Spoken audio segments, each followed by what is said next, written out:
أعوذ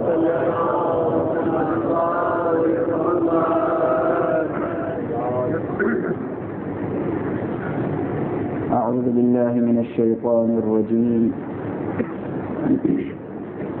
بسم الله الرحمن الرحيم. الحمد لله رب العالمين، والصلاة والسلام على أشرف الخلائق أجمعين، الرسول النبي الأمي الهاشمي سيدنا وشفيعنا أبي القاسم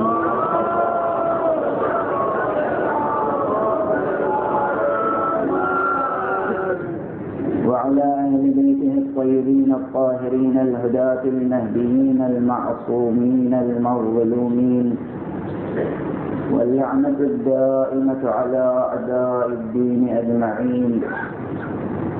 أما بعد، فقد قال الله تعالى عز اسمه في محكم كتابه ومتقن خطابه. بسم الله الرحمن الرحيم. هو الله الذي لا إله إلا هو عالم الغيب والشهادة هو الرحمن الرحيم. هو الله الذي لا إله إلا هو الملك القدوس السلام المؤمن المهيمن العزيز الجبار المتكبر، سبحان الله عما يشركون. هو الله الخالق البارئ المصور، له الأسماء الحسنى، يسبح له ما في السماوات والأرض، وهو العزيز الحكيم.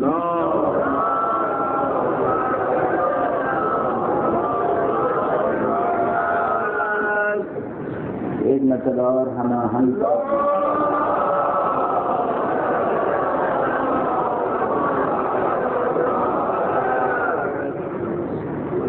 برادران علی،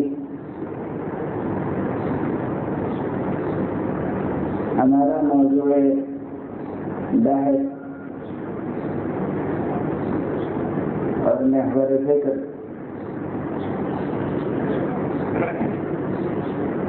قدر دشوار اور مشکل بھی ہے اور بہت آسان بھی.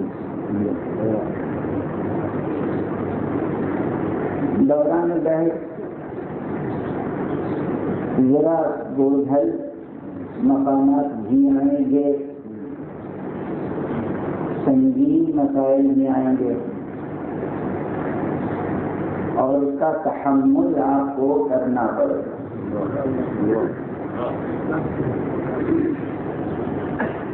اس لیے کہ کبھی کبھی میرے بعض احباب نے مجھ سے یہ کہا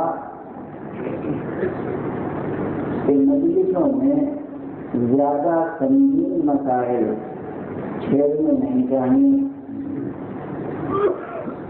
مجھے یہ بات اچھی نہیں معلوم ہوئی، اس لیے کہ یہ آپ کی ذہانتوں سے سوء ظن کے مترادف ہے.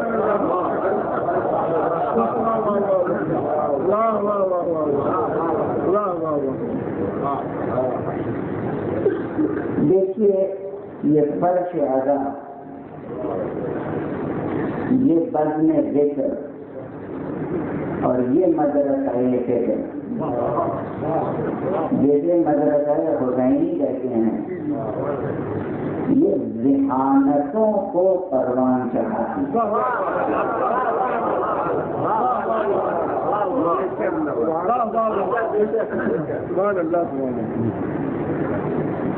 بڑے سے بڑا، دقیق سے دقیق، ظریف سے ظریف، نازک سے نازک علمی اور فکری اور فلسفیانہ مسئلہ جو دوسرے بڑے بڑے فلاسفہ کی سمجھ میں نہیں آتا، وہ آپ کے لیے اس طرح جیسے حق الیقین کی منزل پر پائے. یہ کیوں؟ ایک فرد آزاد کے تصدق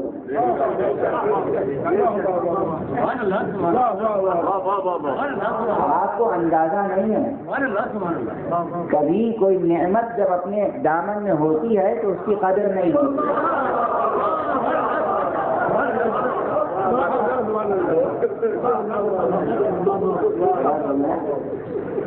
اب اگر میں صرف علمی مسائل گناتا چلوں کہ کتنے علمی مسائل ہیں، کتنے دقیق فلسفیانہ مسائل ہیں جہاں دنیا کے بڑے بڑے فلاسفہ نے حیرت کا اظہار کیا ہے، جہاں ان کی عقلیں عاجز رہ رہی ہیں، ہم منبر سے ایک اشارہ کرتے ہیں اور آپ سمجھ جاتے ہیں۔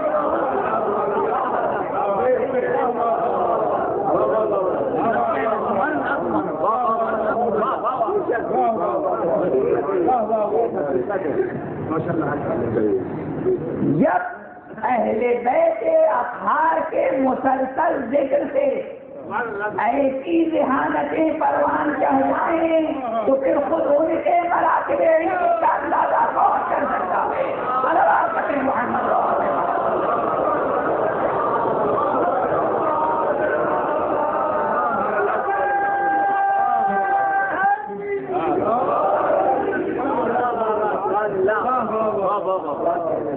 ان کے علم کا اندازہ، ان کے فضل کا اندازہ، ان کے مقامات اور مراتب اور مدارج اور معارف کا اندازہ، بس وہی ایک منزل ہے جہاں عقل بشری کو حیرانی دیکھ دیتی ہے۔ ان کے مقامات کو سمجھنے میں یا پھر ان کے رب کو سمجھنے میں عقل انسانی، عقل بشری اگر عجز اور حیرت کا اظہار کرے اور اعتراف کرے تو بس یہی زیبا ہے۔ اس کے علاوہ کوئی مشکل، کوئی علمی مشکل، کوئی فکری مشکل اور پھر کوئی مادی مشکل ایسی نہیں ہے کہ جہاں انسان ہمت ہار جائے۔ یہ فضل و شرف و کرامت انسانی کے خلاف ہے۔ انسان بہت برتر ہے اور مومن انسان، عام انسان بہت بہتر ہے، بہت برتر ہے۔ مخلوقات میں جو درجہ بندی ہے فطری قدرتی، اس میں انسان کا درجہ بہت بلند ہے اور پھر انسان مومن کا درجہ کا اندازہ نہیں کیا جا سکتا۔ بہرحال میں نے یہ جملے صرف اس لیے گزارش کیے کہ ممکن ہے کہیں پر کوئی لفظ میرے قصور علمی کی بنا پر سلسلہ تشریح رہ جائے یا وقت کے دامن میں گنجائش نہ ہو یا میری فکر الفاظ سے آگے بڑھ جائے،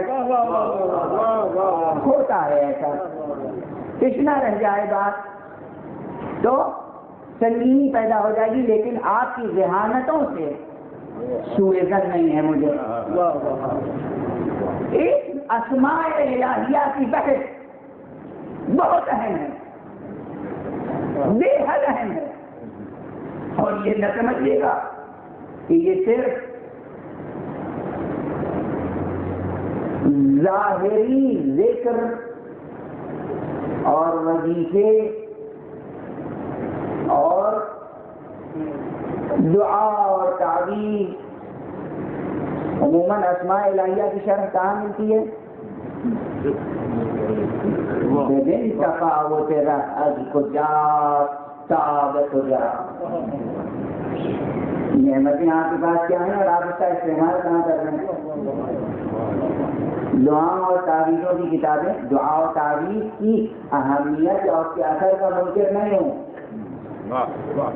دعائیں بھی ایک سرمایہ ہیں، دعاؤں اور تعویذوں میں اثر ہے، لیکن یہ اس وقت موضوع چھیڑنے کا نہیں ہے، صرف ذکر کر رہا ہوں۔ اسماء الہیہ کی تشریح، اتنی مرتبہ فلاں اسم پڑھ لیجیے یہ کام ہو جائے گا، اتنی مرتبہ فلاں اسم پڑھ لیجیے یہ کام ہو جائے گا، اتنی مرتبہ فلاں اسم پڑھ لیجیے۔ اس نے کیا کیا؟ معاف فرمائیے گا، یہ ایک حقیقت ہے، کل حقیقت نہیں مگر ایک حقیقت یہ بھی ہے، اس سے قوائے قومی مزمحل ہو رہے،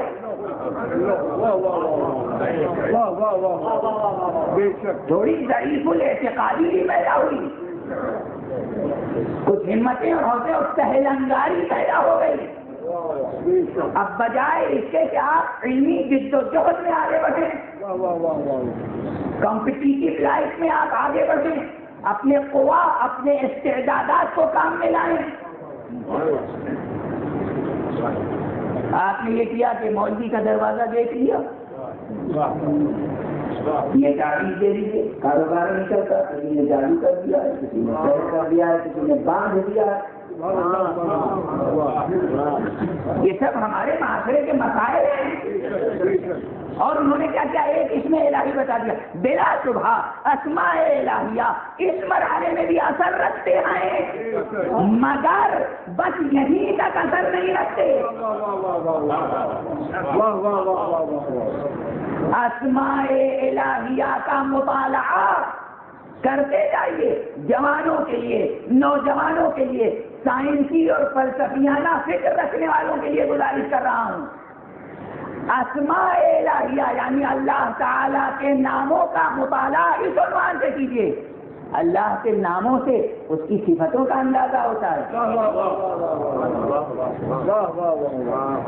یعنی یہ وسیلہ معرفت ذات ہے، یعنی یہ وسیلہ معرفت علت العلل ہے،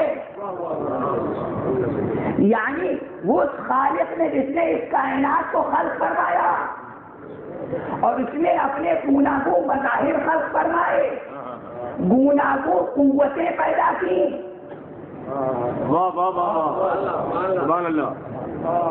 ایک ذرہ اپنی جگہ پر کس طرح کام کر رہا ہے، ایٹم سب ایٹمک پارٹیکلز کس طرح کام کر رہے ہیں، الیکٹرانز کس طرح حرکت کر رہے ہیں، ایٹم کے نیوکلیس میں کیا ہو رہا ہے، کیا دنیا آباد ہے وہاں، اور اس زمان و مکان میں کتنی فورسز اور کتنے قوا کار فرما ہیں، اور سمجھا آپ نے، یہ پیور فزکس کا موضوع ضرور ہے، مگر اسے آپ تعلی نہ سمجھیں گے۔ اگر اسماء الہیہ کا علمی مطالعہ شروع ہو گیا تو ہمارا جوان اس پر سے اکثر زیادہ سے نئی فزکس لے کر آگے بڑھے گا۔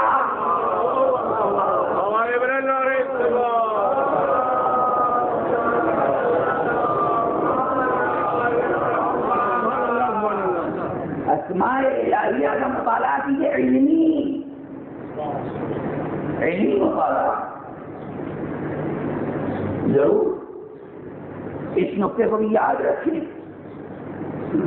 یہ ایک التجا ہے کرتا ہوں، میں اپیل اور وعظ اور نصیحت کرنے کا عادی نہیں ہوں، میرا منصب ہی نہیں ہے، مگر جو محسوس کرتا ہوں گزارش کرتا ہوں کہ اکثر ممبروں سے ظاہر ہے کہ قوم کی اصلاح کی باتیں نہیں کی جاتی ہیں، اور ہونی چاہیے۔ ممبر اگر اصلاح نہ کرے گا تو کون کرے گا؟ ممبر سے اصلاح نہ ہوگی تو کہاں سے ہوگی؟ خدا نہ خواستہ کہ مرکز اصلاح میں اصلاح کی ضرورت پیدا ہو،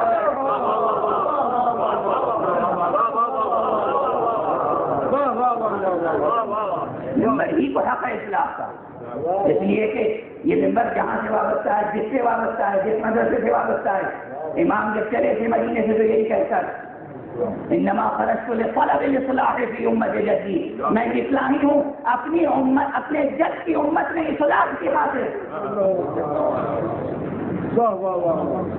اب اس سے پہلے ظاہر اس کا تاریخی بیانات سنتے رہتے ہیں، لیکن عرفانی مطالب اس کے پیچھے ہیں جو حکیمانہ مطالب ہیں، اور یہ فقرہ مربوط جس اسم الہی سے ہوتا ہے، یعنی جس وقت امام مدینے سے خروج فرما رہے تھے اس وقت کس اسم الہی کا مطلب تھے، یہ موضوع فکر ہے۔ لیکن بہرحال اس موضوع سے پہلے اس جملے کو مکمل کر دوں کہ اصلاح کے طور پر تقریباً 1.5 صدی سے یہ بات کہی جا رہی ہے مسلسل. دیکھیے رجعت پسند قدامت پسند ہونے کی صنعت فوراً خارج ہو سکتی ہے، مجھے اس کا احساس ہے، لیکن میں بعض الفاظ پہلے متانت ممبر کے خلاف سمجھے جاتے تھے، لیکن ایک مدت سے جب زبان اور ادب کا کلچر ہی بدل گیا، تہذیب بدل گئی، تو بہت سے الفاظ قبول کر لیے گئے. تو بہرحال جو نام نہاد ترقی پسندی ہے اس کی طلب میں یا اس سند کو حاصل کرنے کے لیے کہ میں ترقی پسند ہوں اور اپنی قوم کو ترقی پسندی کی طرف لانا چاہتا ہوں، رجعت پسند نہیں ہوں، قدامت پسند نہیں ہوں، بہت سی باتیں بہت سے حضرات کہا کرتے ہیں. اس میں مفید بھی ہیں، بعض باتیں مفید ہوتی ہیں لیکن کل افادہ اسی میں نہیں ہوتا. زندگی کے بہت سے تقاضے ہیں، زندگی کے بہت سے شعبے ہیں، ہر تقاضا زندگی کا پورا ہونا چاہیے، ہر ضرورت زندگی کی پوری ہونی چاہیے، لیکن کسی ایک ضرورت کی تکمیل کے لیے کسی ایک ہی وسیلے پہ بھروسہ کر کے یہ سمجھ لیا جائے کہ زندگی کی ہر ضرورت کسی ایک وسیلے سے پوری ہو جائے گی، یہ نہیں ہو سکتا. تو آپ کو اصلاح کی خاطر 150 برس پہلے جو بات کہی گئی تھی وہی آج تک دہرائی جا رہی ہے ممبروں سے مسلسل. یہ روئے سخن کسی کی طرف ہو تو روسیا، عام بات کر رہا ہوں، جوانوں سے ایک ہی اپیل کی جا رہی ہے مسلسل، انگریزی زبان پڑھیے اور سائنس پڑھیے، انگریزی زبان پڑھیے اور سائنس پڑھیے. بہت پہلے علی گڑھ سے یہ آواز اٹھی تھی، نئی آواز نہیں ہے. سائنس ضروری ہے، انگریزی زبان بھی ضروری ہے، لیکن کچھ اس طرح یہ بات کہی جاتی ہے جیسے لگتا ہے کہ اب اس آن سے لے کر قیامت تک سرفرازی بشر انگریزی زبان کے حوالے ہو گئی.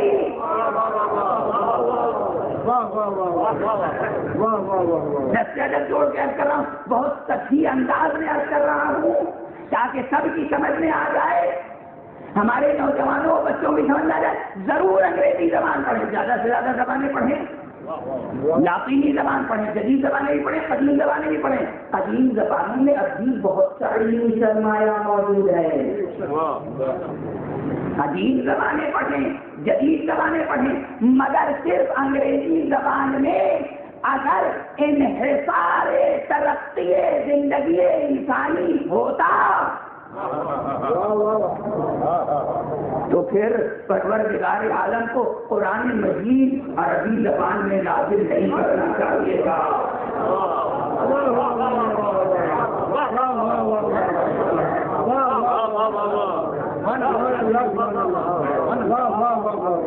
اس لیے اور اس شرط کے ساتھ قرآن مجید آخری کتاب ہے، شرط یہ آخری کتاب، اس کے بعد کوئی کتاب آسمان سے اترنے والی نہیں ہے. یعنی قیامت تک کے لیے یہ کتاب رہنما معروف، قیامت تک کے لیے انسانی زندگی کی ترقی انگریزی کے حوالے کی، قرآن عربی میں نازل کیا.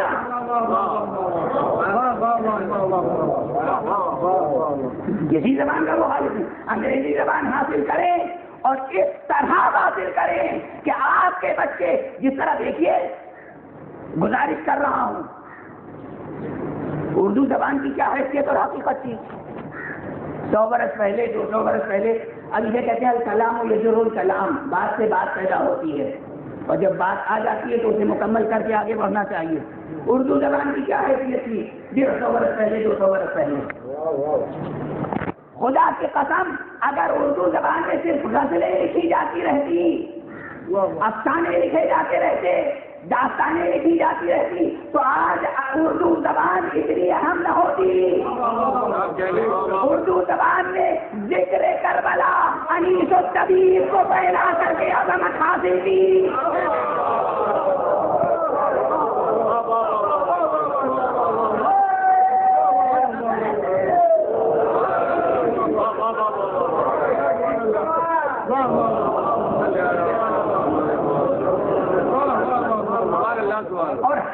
شاعر معتبر ہوتا چلا گیا جس کی فکر کربلا سے جڑتی چلی گئی.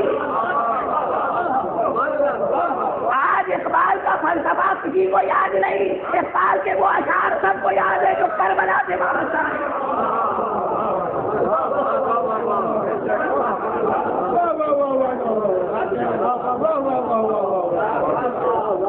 یقیناً یہ جملہ موضوع بحث بن سکتا ہے، لیکن جواب کے لیے حاضر ہوں. تو آپ اپنے بچوں کو اس سطح پر انگریزی پڑھائیں. شیکسپیئر نے کیا نفسیات انسانی کی ترجمانی کی ہے؟ کیا کیے؟ بہت اچھے ادب پارے تخلیق کیے، بہت اچھی زبان لکھی. شیکسپیئر سے لے کر آج تک اور شیکسپیئر سے پہلے بہت سے ادباء اور شعراء کا نام گنا سکتا ہے یہ ناطق جن کی اہمیت ہے ادبی، لسانی اور فکری. مگر اگر آج بھی اس سطح پر کربلا کے حوالے سے نفسیات انسانی کی ترجمانی انگریزی زبان میں کی جائے، یعنی ابھی انگریزی میں ایک انیس کی ضرورت ہے، انگریزی میں دبیر کی ضرورت ہے.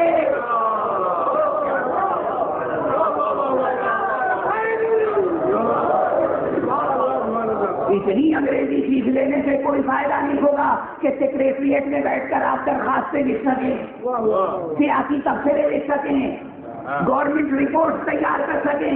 اتنی انگریزی سے کوئی حاصل نہیں ہے. اتنی انگریزی سیکھیے کہ ترجمانی کربلا کر سکیں.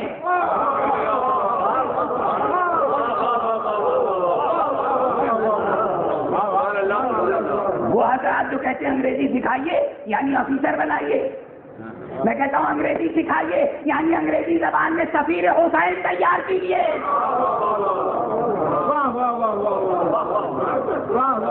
انگریزی سکھائیے، فرینچ سکھائیے، جرمن لینگویج سکھائیے، لیٹن سکھائیے، پھر علمی مسائل تو یوں ٹھوکر ہونے ہوں گے.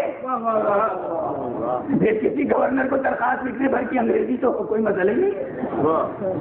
اتنی انگریزی اتنی زبانیں سیکھیے کہ آپ ترجمانی حق کر سکیے، انیس پیدا کیجیے، جبیر پیدا کیجیے اور عظمت حاصل کیجیے. انگریزی سیکھیے، سائنس سیکھیے، مگر عربی زبان، قرآن کی زبان اور وہ زبان جس میں علم الاسماء موجود ہے. یہ علم الاسماء اسے نہ بھولیے.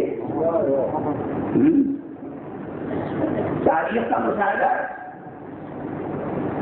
پہلے ہماری جو تاریخ بشری ہے اس میں فلسفیانہ اور سائنسی ترقی کہاں ہو رہی تھی؟ یونان میں، ہندوستان میں، چین میں ہوئی مراکز سے، بابل میں، میسوپوٹیمیا میں، یہ سب تہذیب کے مراکز سے وادی نیل میں ہوئی. مگر اس کے بعد یہ سب تہذیبیں نکل گئی.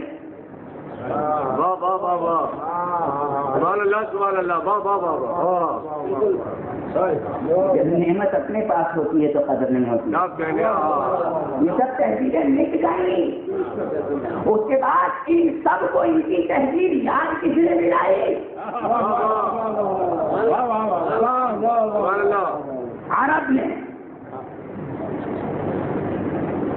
قرآنی زبان رکھنے والوں نے، قریش کا لہجہ رکھنے والوں نے، اور اہل بیت اور اہل قرآن کے مدرسے میں تربیت پانے والوں نے. جابر بن حیان کوفی سے لے کر والکندی ہو، ابن الحیثم ہو، جتنے ہو فلاسفہ اور سائنسی حضرات کا نام گنانے سے کوئی فائدہ نہیں. آپ حضرات اہل مطالعہ ہیں. عربی زبان میں پرانا سرمایہ منتقل کیا گیا، اس پر نیا اضافہ ہوا، اس کے بعد دنیا کے سامنے پیش کیا گیا. اس وقت سے آج تک پھر علمی رفتار رکی نہیں،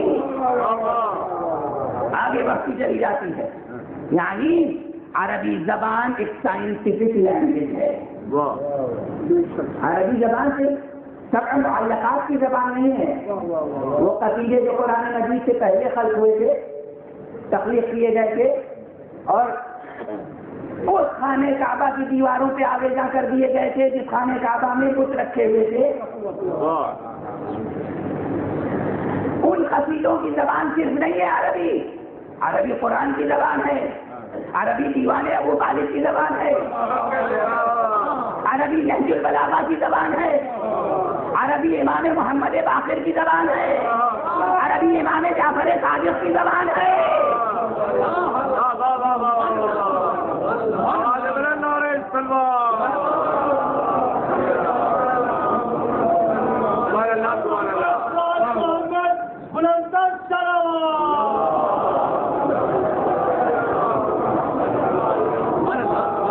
یعنی عربی زبان ان کی زبان ہے جنہیں علم ما کان و ما یکون تھا،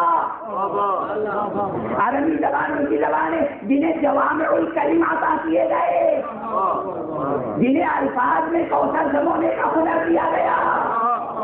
تو اس کا مفہوم یہ ہے کہ عربی زبان میں ارشادات ائمہ معصومین میں اقوال و ارشادات و احادیث پیغمبر ختمی مرتبہ صلی اللہ علیہ وآلہ وسلم میں اور قرآن حکیم میں ابھی ایسے علمی اشارات نہفتہ موجود ہیں کہ اگر ہماری جوان ذہانتیں ان علمی اشارات کی تشریح میں ہمت فکر صرف کریں تو سائنس کو اور پیش رفت ہو سکتی ہے۔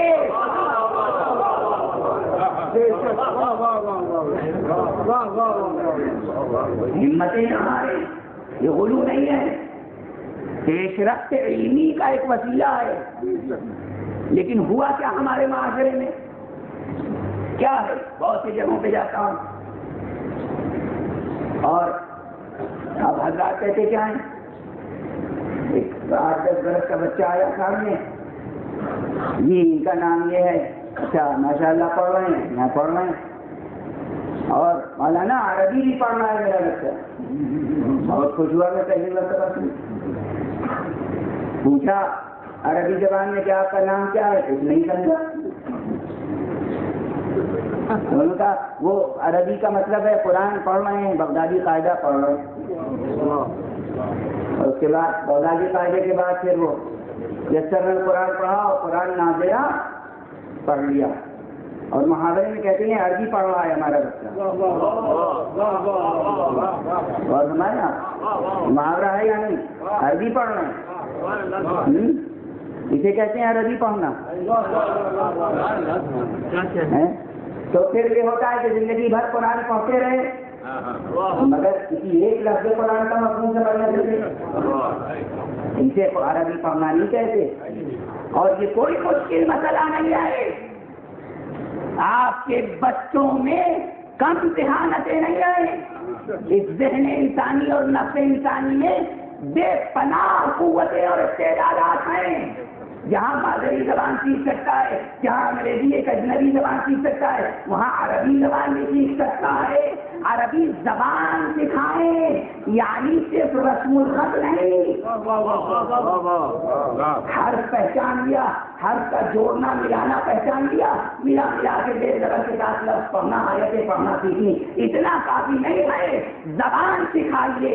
اگر زبان سکھائیں گے تو یقیناً قرآن مجید سائنسی میدان میں بھی آپ کا رہنما بنے گا، فلسفیانہ میدان میں بھی، اور یہ ایک بڑا وسیلہ ہوگا جو اختلافات ہیں اس کو مٹانے کا۔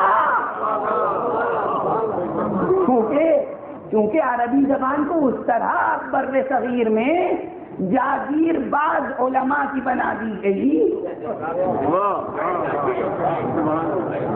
جیسے کسی زمانے میں بر صغیر میں سنسکرت برہمنوں کی جاگیر ہو گئی تھی، کوئی دوسرا یہ زبان نہیں سیکھ سکتا۔ تو اب آج بھی یہ ہے کہ بس یہ بڑی سازش ہے، یہ بڑی سازش ہے۔ 100 برس پہلے، 150 برس پہلے، 200 برس پہلے ہمارے دشمنوں نے، اسلام اور مسلمانوں کے دشمنوں نے ہم پر حکومت کے دوران یہ سمجھا کہ کیسے ان کی علمی اور ذہانت کی راہوں کو مسدود کیا جائے۔ تو نصاب تعلیم ایسا بنا، سلیبس ایسا بنا، کریکولم ایسا بنا ہمارے مطلب کا مدرسوں کا کہ ذہانتیں پروان نہ چڑھے، آیتیں زبانی رکھ لی جائے، نادرہ قرآن پڑھ لیا جائے مگر عربی زبان سے استعداد پیدا نہ ہو، وہی سے سب چلا رہا وہی چلا رہا ہے۔ اور سنایا آپ نے، اس لیے ضروری ہے کہ عربی زبان سیکھیں اور آگے بڑھیں، اور اس کے بعد پھر قرآن مجید کے ساتھ ساتھ اسماء الہیہ منکشف کریں گے آپ کے اوپر، اس میں رحمان کے معنی کھلیں گے، اس میں رحیم کے معنی کھلیں گے۔ اور فرمایا آپ نے، اس میں رحمان اور اس میں رحیم کے معنی جب اس سطح پر تکوینی، وجودی، شہودی، حضوری سطح پر دریافت کریں گے تو شاید اندازہ ہو کہ ایک لفظ اس میں مبارک رحمان کی علمی تفسیر میں شاید ان قوتوں کا سراغ مل جائے جو اس جہان مادی کے قیام و قیام کا سبب ہیں، اور عالم ماورائے طبیعت کی تفسیر شاید کلمہ رحیم میں مل جائے۔ کہتے ہیں نا، رحمان الدنیا و رحیم الآخرہ، خدا اس دنیا کے لیے رحمان ہے، اس دنیا کے لیے رحیم۔ یہ فقرہ کوئی علمی تفسیر نہیں رکھتا۔ اس دنیا میں جو رحمت ظاہر ہوتی ہے وہ اس میں مبارک رحمان کی تجلیاں ہیں، اور اس دنیا میں جو رحمت ظاہر ہوتی ہے وہ ظاہر ہوگی، وہ اس میں مبارک رحیم کی تجلیاں ہوگی۔ اس کے معنی یہ ہے کہ اس دنیا، فزیکل ورلڈ، اس کاسموس، اس کائنات کا قیام و قیام جس ایک فورس کے ہاتھ میں ہے وہ اس میں رحمان کی تجلی ہے، اور آخرت اس میں رحیم کی تجلی۔ کل لفظ تجلی آیا تھا اور پھر میرا ذہن آگے بڑھ گیا۔ تجلی کسے کہتے ہیں تجلی؟ لیکن بہت سے ایسے الفاظ ہیں جو ہمارے علمی اور تہذیبی معاشرے میں کلیدی حیثیت رکھتے ہیں مگر اس کا مفہوم بدل دیا گیا۔ میں صرف مثال دے کر آگے بڑھ جاؤں گا۔ پروردگار عالم نے اس پوری کائنات کو اپنے صفات کا مظہر بنایا مختلف مراتب میں، تو ایک بخشش عام فرمائی، ایک عطاء عام ہے، عمومیت کے ساتھ سارے مخلوقات کو کچھ صفات بخش دیے۔ یہاں پر اس عطاء عام، بخشش عام سے ذرا زیادہ کسی صفت کی نمود ہو اسے تجلی کہتے ہیں۔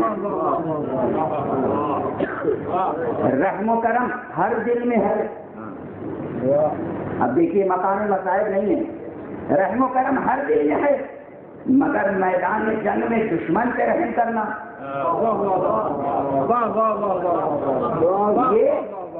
یہ تجلی ہے، تجلی رحیمیت ہے۔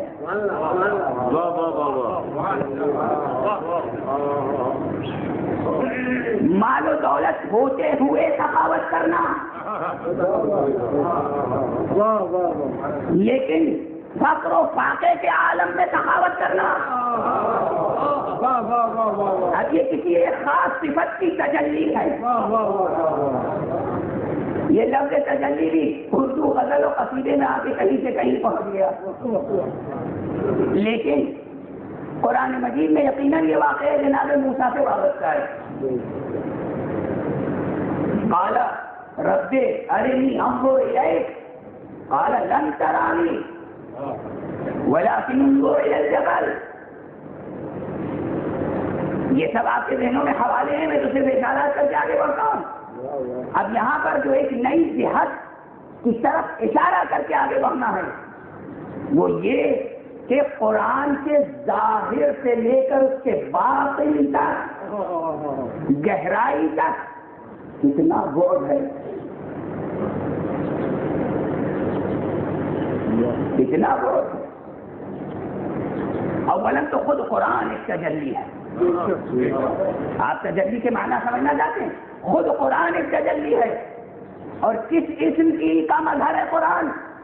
اسم مبارک متکلم کا، اور یہ متکلم 7 بنیادی صفات میں بھی ہے. خدا حی ہے، قادر ہے، صادق ہے، مرید ہے، متکلم ہے. یہ سب دینیات میں، تحفۃ العوام میں، اور پھر علم کلام کی اوپر کی کتابوں میں بھی، عماد الاسلام تک سب میں یہ ہے. متکلم بھی اس کی ایک صفات، اس میں متکلم اور صفت متکلم کی ایک تجلی قرآن ہے. اور قرآن معجزہ بھی ہے. اور عام طور پر معجزے کی جو تعریف کی جاتی ہے اور جو علم کلام اور حکمت کی کتابوں میں بھی ہے، اس سے اس ناچیز کو کچھ اختلاف ہے. ذہین افراد، فکر مند ذہن اعتراض کرتے ہیں معجزہ نہیں کیا. اور عام جو تعریف ہے وہ یہ ہے کہ خرق عادت کا نام معجزہ ہے. یعنی اس دنیا طبیعی میں، اس فزیکل ورلڈ میں جو قوانین کار فرما ہے، کسی وقت کسی قانون کے ٹوٹ جانے کا نام معجزہ ہے. اس پر مکمل تفصیل کی ضرورت ہے، مگر صرف ایک بات کہہ کے آگے بڑھوں گا. یہ ہے سلبی تعریف، ایجابی تعریف نہیں ہے. تمام کتابوں میں اب تک یہی تعریف لکھی گئی، مگر ایک چھوٹا سا جملہ عرض کر کے آگے بڑھاؤں گا. دوستو یاد رکھنا، معجزہ قوانین قدرت، ظاہری قوانین قدرت کے ٹوٹنے کا نام نہیں ہے، پوشیدہ قوانین قدرت کے اظہار کا نام ہے.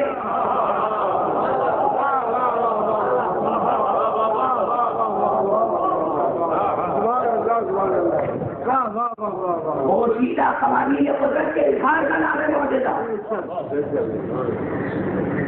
اور یہ قرآن یہ بھی معجزہ ہے. تجلیاں معجزہ ہیں، مگر اور ہر شخص مدعی تجلی ہے. تصوف کا لٹریچر بھرا پڑا ہے کشف و شہود تجلی سے. مجھے میں کر رہا تھا کہ الفاظ میں اپنے مفاہیم کو کھویا ہے کس طرح. مثلا تجلی تو وہیں ہوتی ہے جہاں مراقبہ ہو. ہم مراقبے کے کیا معنی ہے؟ اور اسے تفصیلی تبصرہ ابھی کرنا نہیں چاہتا، لیکن صرف یہ مثال دے رہا ہوں کہ الفاظ اور معانی اور مطالب مست کہتے ہوئے مراقبے کے معنی یہ سمجھے جانے لگے ہیں. آپ کسی خانقاہ میں تشریف لے گئے اور دیکھا کہ پیر خانقاہ گھٹنوں پہ سر رکھے ہوئے، یعنی سر بزانو غنودگی کی کیفیت میں. آپ نے کہا ہمیں ملاقات کرنی ہے، تو مریدوں نے کہا اس وقت مراقبے میں. مراقبہ غنودگی کا نام نہیں ہے، مسلسل بیداری کا نام مراقبہ ہے.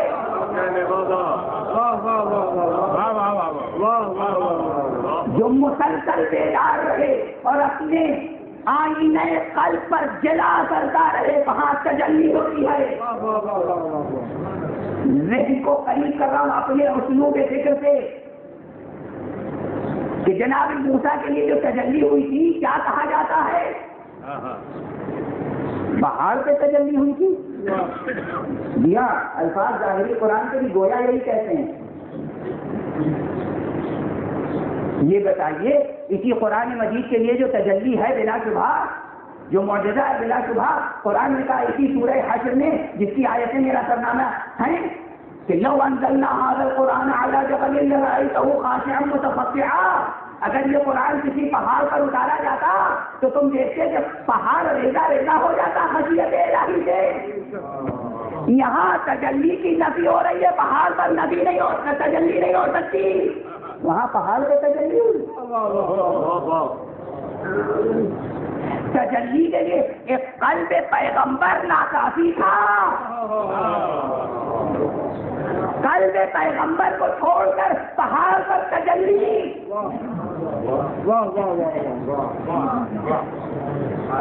پور نہیں، بس یہ مقام وہ ہے کہ جہاں آپ کی توجہ درکار ہے.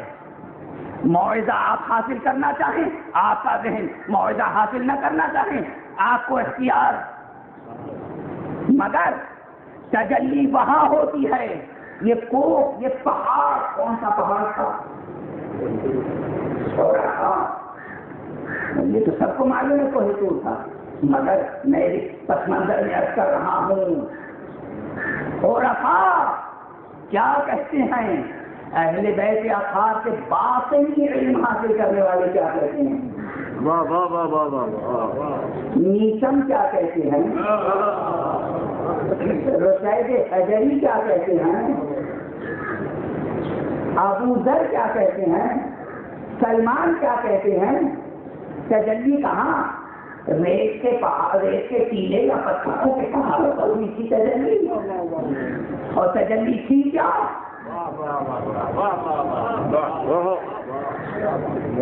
یعنی قلب نبی، پہاڑ کسی بھی توجے کے مقابلے میں آپ میں سے کسی انسان کو لے جا کے کھڑا کر دوں، انسان افضل ہے یا ریت کا ٹیلا؟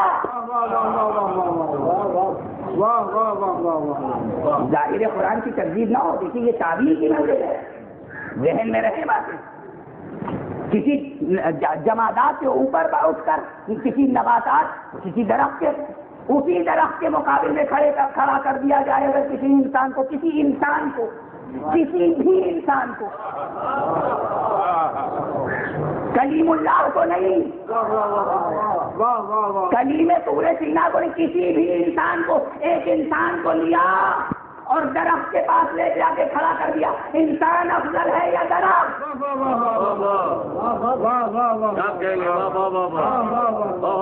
انسان افضل ہے، حسینی کے درد سے عظمت انسانی لے کے جائیں، انسان افضل ہے، اب تجلی شے افضل پہ ہوگی یا مقصود پر؟ اور اگر انسان کوئی معمولی نہیں ہے، کوئی کافر نہیں ہے، کوئی مشرک نہیں ہے، مومن ہے، مسلمان ہے، مومن ہے، موحد ہے، عارف ہے، صاحب نبا ہے، نبی ہے، صاحب شریعت ہے، اولو العزم ہے، اولو العزم کے معنی بلند ہمت، بلند حوصلہ، صاحب عزم، ایک صاحب عزم قلب کو چھوڑ کر تجلی پہاڑ پر ہوگی، اور جب پہاڑ سرما ہو جائے گا تو کیا اس پر جو جسم عنصری ٹکا ہوا ہے وہ باقی رہے گا، صرف رہ جائے گا، پہاڑ خاک ہو گیا، اور اس پہاڑ کے اوپر جو جسم عنصری تھا وہ صرف غش کھا کر رہ گیا۔ کس انداز سے آپ سنتے آئے ہیں روایتوں کو، کس انداز سے تفسیر سنتے آئے ہیں، اور فرما رہے ہیں اس کے معنی یہ ہے کہ تجلی کہاں ہوئی اور کیا ہوئی، قابل غور ہے، ظاہر الفاظ قرآنی ذہن انسانی کی تقریب کے لیے ہے، کسی اور حقیقت تک یہ جو تھا رب عربی انظر الیک، توجہ برقرار، دیکھیے دنیا کہتی ہے غرور نہ کیجیے، تکبر نہ کیجیے، یقیناً تکبر کسی کو زیب نہیں دیتا سوائے ذات متکبر کے، وہ ذات متکبر ہے، کبریائی صرف اسے زیبا ہے، لیکن عموماً اہل دولت کو، اہل ثروت کو مالداروں سے کہا جاتا ہے، اہل دنیا سے کہا جاتا ہے، اہل سیاست سے کہا جاتا ہے تکبر نہ کیجیے، غرور نہ کیجیے، لیکن کیا علماء اس سے مستثنا ہے؟ کیا زہاد اس سے مستثنا ہے؟ کیا عبادت گزار اس سے مستثنا ہے؟ کسی کو اپنے سجدوں کا بھی غرور نہ ہو جائے، کسی کو اپنی نمازوں کا بھی غرور نہ ہو جائے، کسی کو اپنے علم کا یا فکری قوت کا بھی غرور نہ ہو جائے، یہ غرور ہوتا ہے، یا غرور نہ کہا جائے تو اپنے عمل پر، اپنے عقیدے پر ایک خاص اعتماد ہوتا ہے کہ جب انسان یہ سمجھتا ہے میرے اس عمل، میرے اس عقیدے کے صلے میں خدا کو یہ دینا چاہیے، یہ وہ پہاڑ ہے جو قلب انسانی میں طور بن جاتا ہے،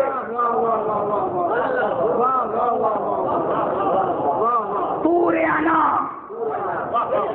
طور انا، یہ انا ہے، یہ تکبر ہے، یہ خودی ہے، عامہ سیدھا خودی. یہ ایسے بات میں اولو العلم مثلا میں اولو العزم ہوں، میں مستحق ہوں، میں نے اتنی اطاعتیں کی کہ میں مستحق ہوں. رب ارنی انظر الیک، میں مستحق ہوں کہ تو اپنی تجلی مجھے دکھا. یہ میں مستحق ہوں، یہ ہے طور. جب تک یہ سرما اور کافور نہ ہو جائے، یعنی تواضع پیدا نہ ہو، خضوع و خشوع پیدا نہ ہو، اس وقت تک تجلی نہیں ہو سکتی.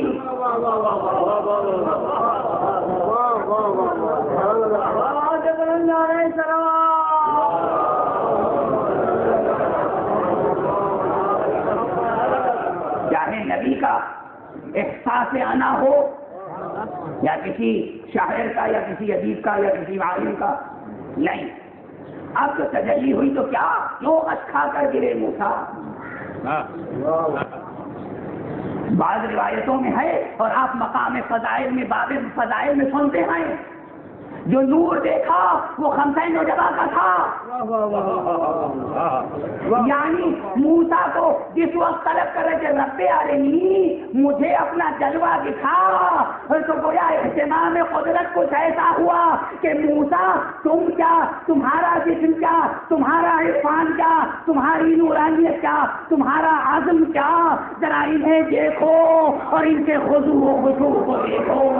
تجلی خمسہ نجبہ کی دیکھی، بارگاہ الوہیت میں ان کا خضوع و خشوع دیکھا. یہ تجلی تھی کہ کوہ طور عنائے موسیٰ کافور ہو کر رہ گیا. صلوات پڑھیں محمد.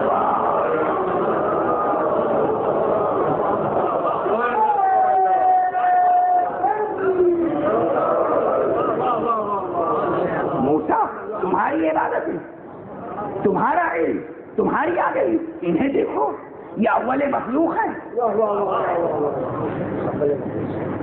تم نے ہمیں پہچانا وسائط سے، یہ وہ ہیں جو کہتے ہیں بلا واسطہ پہچانا. یہ وہ ہیں جو کہتے ہیں الحمدللہ الذی دلنی علی ذاتہ بذاتہ، جس نے خود اپنی ذات کو اپنی ہی ذات کے واسطے سے پہچانوایا. انہوں نے بلا واسطہ پہچانا. ان کے ذکر سے ملائکہ نے ذکر سیکھا، ان کے ذکر، ان کی عبادت سے ملائکہ نے عبادت سیکھی. ان کے وجود سے، ان کی حقیقت نبوت سے تمہیں نبوت ملی. اور ان کا خضوع دیکھو، ان کا خشوع دیکھو. کبھی کوئی ہم سے مطالبہ اس انداز میں نہیں ہوا، مجھے دکھا.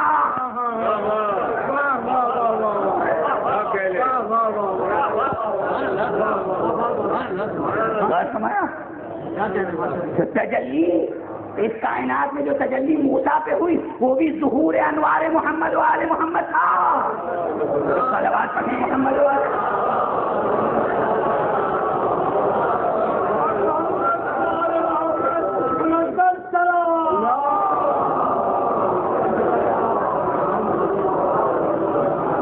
اسی لیے کسی بھی اسم کی تجلی اگر دیکھنا ہو تو انہیں کے ہاں ملے گی.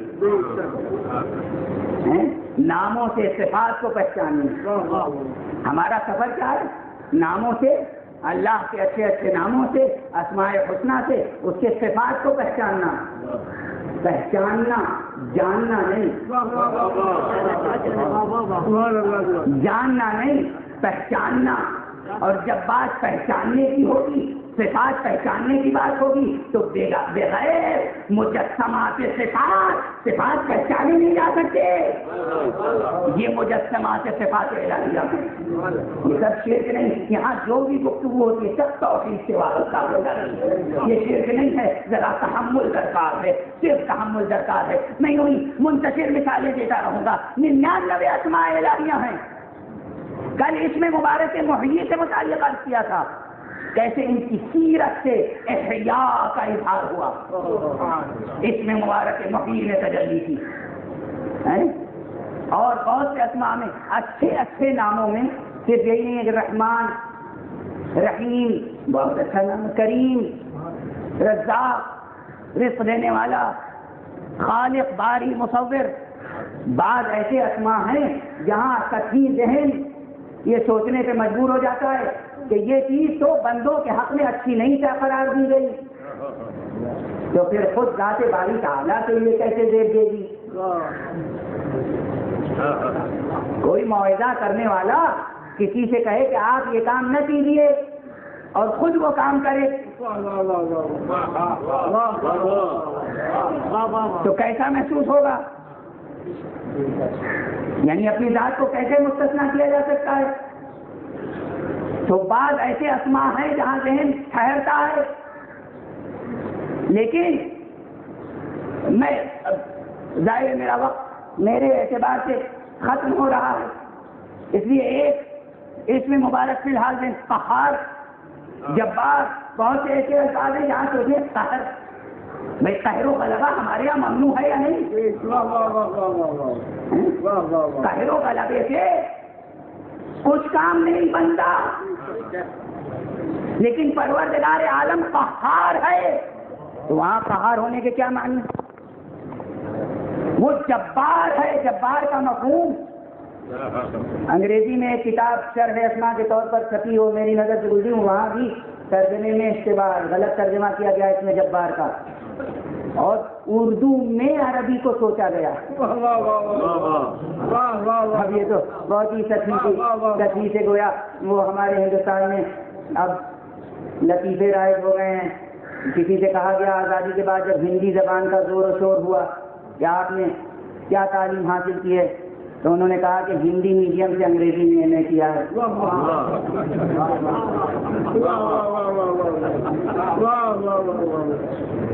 تو اب یہی ہے کہ قرآن مجید بھی اردو میڈیم سے پڑھا جاتا ہے. اردو میں جبر اور جبار کے ایک ہی معنی ہیں، جبر کرنا، جبر سے جبار اور جابر ہونا بہت ظالم و جابر ہے، یعنی جبر کرتا ہے. دوسرے کے تقاضے اس کے سامنے کوئی حیثیت نہیں رکھتے، دوسرے کی عزت، دوسرے کی تکریم، دوسرے کے نفسیاتی تقاضے یا فطری تقاضے، قدرتی تقاضے، دوسرے کے حقوق کچھ نہیں، اپنے فرائض کچھ نہیں، بس ایک جبر کی کیفیت ہے. اسی مفہوم میں پروردگار عالم کو جبار کہا گیا، مگر جبار کے یہ معنی نہیں آئے. دعائے جوشن کبیر میں اور دوسرے مقامات پر جبار سے ہٹ کر جابر بھی ایک اسم مبارک ہے. جابر کے بھی معنی یہ نہیں ہے، بلکہ خود معصوم نے دعاؤں میں بھی بہت سے اسماء کی تھے. یا جابر العظم الکثیر، فقرہ سنا ہے؟ یا جابر العظم الکثیر، یعنی ایک ٹوٹی ہوئی ہڈیوں کو جوڑنے والا. عربی میں جبر کے معنی یہ بھی ہے شکستگی کو دور کرنا، ٹوٹی ہوئی ہڈی کو جوڑ دینا، زخم کا انجمال کرنا. ببن تفاوت رہا کجا ثابت جا، بات کہاں سے کہاں پہنچ جاتی ہے. کہاں زخم کا انجمال کرنا، کہاں جبر طبیعت سے کام لے کر زخم کاری کرنا. تو وہ جو جبار ہے وہ زخموں کا انجمال کرتا ہے، ٹوٹی ہوئی ہڈیوں کو جوڑتا. یا جابر العظم الکثیر، یہ معنی لغتی میں رہ جاتے. اگر ہمیں اس اسم کے معانی صفات الہی کے نمائندے نہ سمجھاتے. ہم نے دیکھا امیر المومنین علی بن ابی طالب علیہ الصلوۃ والسلام